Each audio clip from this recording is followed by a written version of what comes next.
일단 영장 청구의 사유가 논란이 있고 좀 다툼의 여지가 있어 보인다. 김대현 평론가 입장인데, 자, 일단 뭐 영장을 청구했는데 이재명 대표를 구속하려면 현직 의원이고 국회의원 회기 중에는 체포를 못하기 때문에 국회 문턱을 넘어야 됩니다.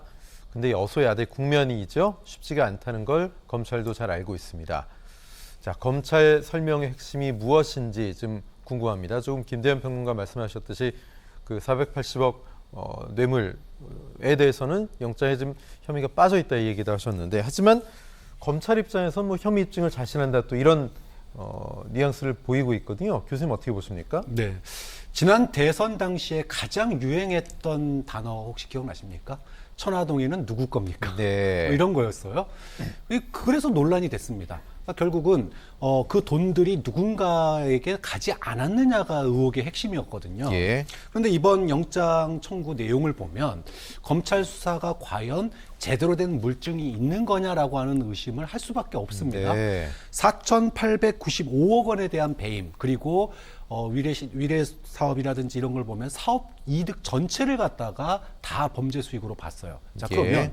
이거는 우리가 이제 그 대장동 관련 논란에서 핵심은 그 엄청난 수익이 돌아가게끔 설계하고 또 그것을 한 사람은 결국은 그 돈을 가져가기 위해서 한 거 아니겠습니까? 그래서 결국은 누가 주인이냐가 핵심이었는데, 이재명 대표가 개인적으로 횡령했거나 또는 그 측근들에게 돈이 흘러간 정황이 있다면 그 부분이 특정됐어야 맞다. 근데 그것이 아니라 사업 규모 전체를 갖다가 배임으로 이렇게 간다라고 하는 것은 결국은 어떤 물증이 너무 빈약한 거 아니냐. 네. 그러니까 결국은 정치적 평가로 기소한 거 아니냐라고 하는 논란으로 귀결될 수밖에 없다라는 거죠.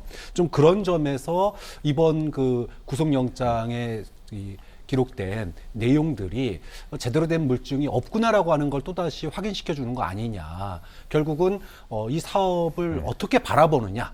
뭐 이런 관점의 차이로 흐를 가능성이 높고, 자, 그렇게 됐을 때 이재명 대표가 이런 그 기존의 이 영장을 보고 나서 굉장히 마음 편하지 않을까 이런 생각마저 듭니다. 네. 그럼에도 불구하고 구속영장 청구한 것은 저는 검찰이 어떤 부패 세력으로 낙인 찍히기 위한 그 효과를 노린 거다. 그래서 당권과 어떤 총선에 영향을 미치기 위해서 지금 구속영장을 청구한 거다. 이렇게 볼 수밖에 없죠. 네.